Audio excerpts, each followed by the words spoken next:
Eagles are the better team. I can't say it any other way. I don't really think everybody knows what they're about to witness. I know talent when I see one. I should be an NFL scout. Jonathan, I don't like that pick. I love that pick. Who were the Vikings going to replace Kirk Cousins with? And that answer is now Joshua Dobbs. Quarterback Joshua Dobbs was traded to the Vikings. It was Joshua Dobbs and a 2024 7th-round pick to the Vikings in exchange for a 2024 6th-round pick. Now, the current Vikings quarterback is Jaren Hall, who will start against the Falcons, and the Cardinals are now ramping up Kyler Murray to come back and plan to start after the Browns game, where Clayton Tune is most likely to start. Now, right off the bat, let's talk about Joshua Dobbs, because we had that blind QB comparison 2 weeks ago, maybe, and he was playing just as well as a guy like Geno Smith, who we compared him to. Sure, the wins weren't coming, but like we said, the Cardinals aren't trying to win anyway. So emotions, they got rid of him. Yeah, they were emotions like, you're winning aside, too much. Like, we're trying to tank. Like, maybe that's it. Like, you got to chill out. He was not chilling out. He had like 24 fantasy points last week. I mean, they probably were like, dude, we're not trying to win. What, like, get that through your head. Like, we'll trade you. He was playing with fire, like, in terms of, I mean, maybe in terms of the result, but like to see him as a backup and the role he was filling, he was at least giving hope to that team. The rushing ability for Joshua Dobbs gives him that like little tiny X factor that you could say, hey, he's better than that Colt McCoy, or he's better than that Nick Mullins because of that ability and his intangibles to learn a playbook so quick. So if we rewind, Joshua Dobbs basically is the perfect fit for the Vikings if you want to win now. And the reason for that is because he was signed to the Titans last season, December of last season, and in just 8 days, he started for them. And then he gets traded to the Cardinals, and I think it was like 2 weeks or one week and a half until the season started. What does he do? He gets on the team, starts a week and a half later for the Cardinals, and does great. And same for the Titans. They ended up making the playoffs, or they were about to make the playoffs, and they lost to the Jags. But like, they were in playoff contention with Dobbs. So for the Vikings, John, do you see this as the better option? If anything, this is the best tradable option, because a lot of people said Jameis Winston, and they were like, oh, Jacoby Brissett. But the intangibles for Dobbs is what separates him.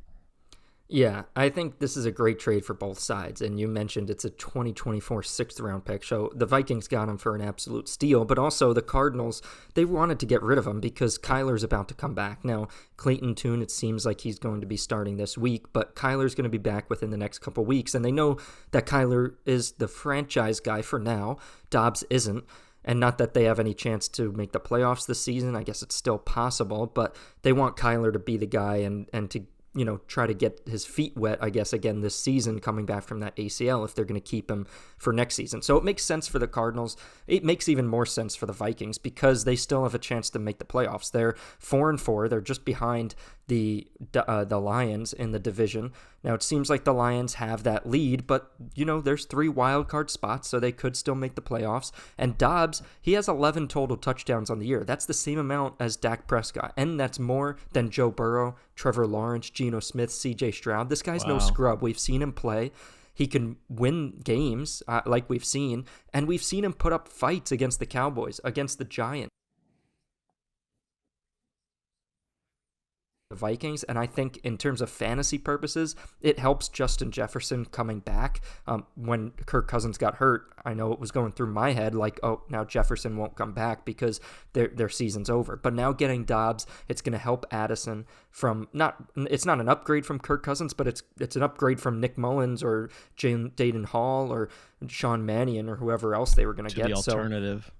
Yeah, and Honestly, we didn't really know that Dobbs wasn't going to be an option for them until recently when they literally, after the game on Sunday, they said that Dobbs isn't going to start next week. And everybody's kind of like, well, what do you mean? Like, why is he not going to start? And now maybe they were already thinking about trades or whatever. But no, I'm excited for the Vikings. And I'm excited to see him, probably not this week, probably next week. But he's a baller, and I'm excited to see what he could do for them for fantasy purposes as well.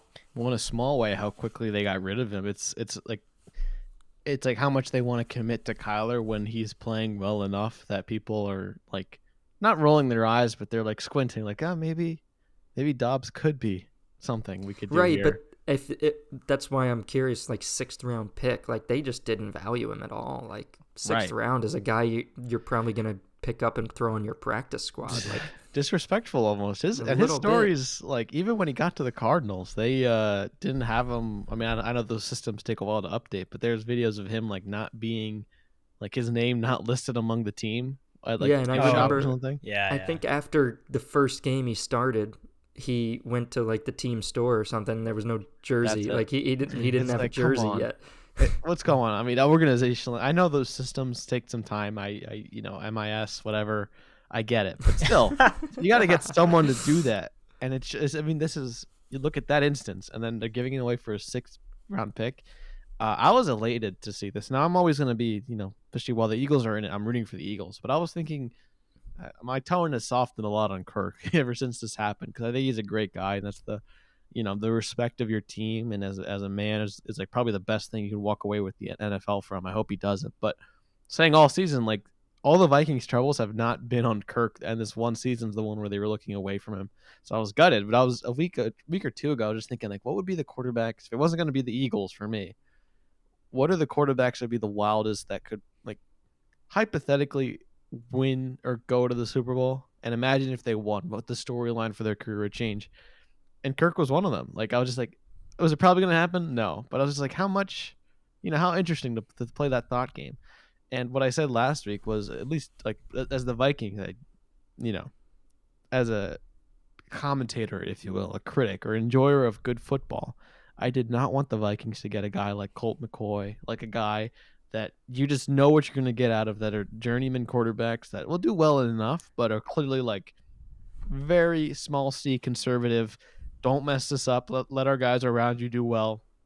And that kind of thinking in the NFL, at least at this kind of way the teams are playing now. I mean, not that it's ever been popular, but that was not going to do anything with the Vikings. So a guy like Joshua Dobbs, as you guys call Dubs, I think that's a great one. Dubs. He shows that grit, that fire that I like to see. Not to say he put up the best stats, but Geno Smith was a backup for a while, and like if he's putting up Geno Smith stats in some way where they didn't write him back, and he's written, like that gives me at least some hope if I'm a Vikings fan. That, not saying he's going to be better than Kirk, like you said, but at least the ceiling is question mark in this first year where teams don't know how to compete against Dobbs, versus Kirk was playing the best of his career, but teams have had the benefit of seeing how he uses his weapons in the Vikings. Now that they have Dobbs, like, it's part of me is like, what's the X factor in terms of what he can bring, but also that teams don't know how he's going to use the weapons around him. Maybe the Vikings start to elevate potentially. Now, probably not, but at least this kind of pick, for the cost they were to be able to get him at and the play that he's been able to bring, at least brings some hope to the organization. It shows as a fan that they're probably not throwing away the season, which is encouraging because these guys are not getting any younger. So I was very pleased. I didn't, like you said, I didn't know he was on the market. It makes sense in hindsight. It does. I probably like him better than Winston, but I was just like, as a fan of good football, I'm like, hey, it's a little early for the Wentz-Foles comparison, but this at least is something interesting to watch with the Vikings versus someone else that's like, all right, we know what you're gonna bring to us. We're just waiting for a pick. Yeah. What it was, I did think about what you said, Caleb, last podcast, where like, don't get the Colt McCoys, don't get the Nick Mullins, or please, like, don't do that if you're trying to win. Like, if you're trying to win, go out and try and get a game changing guy. And there weren't many available. Yeah. This Joshua Dobbs becomes available, and like, it's the greatest thing because he is the biggest question mark. He could play really, really well, or he could play really, really bad. But what I think is the biggest thing no one's talking about, he was doing all these stats with Marquise Brown, Zach Ertz, and who else? Rondale Moore, Michael Wilson. Now Jordan Addison, T.J. Hawkinson. Cam Akers might elevate. Cam Akers, even KJ Osborne is a great receiver, veteran receiver. Like now you've upgraded his whole supporting cast. Now let's really see what you can do. You basically upgraded every position. Now instead of Ertz and McBride, now you're throwing to TJ Hawkinson, like one of the best tight ends. Yeah, sure. Okay, now let's really see what you're about, Dobbs, because we all know we can learn a playbook. He can learn a playbook like that. Give him a week. Give him 2 weeks. He's got the playbook down. But it's going to be even faster now because last season with the Titans, who was receivers? Nobody. Still nobody. Then you go to the Cardinals. Cardinals were a slight upgrade with Marquise Brown and Zach Ertz, but now you even upgrade even more. Let's see what he can do. And it's super exciting to see. I think it's a matter of the Cardinals saying, hey, Kyler Murray's about to be back, and you're too good of a quarterback to sit on the bench. So they probably just said, we're gonna trade you, and the Vikings are interested in a quarterback. So go play the rest of the season instead of sitting on our bench doing nothing, and we're gonna get some value for you because you're playing at a high level right now. So it's just timing. Obviously, the business side of it does suck, because Dobbs probably felt like he found a good home, at least for the season, and then it's not even the full season and he gets traded again. So it does suck, but he did send out a tweet saying like, let's get it going or something like that, like #school. So he's in high spirits. It's not his first trade, and he's going to do very well for the Vikings, I think.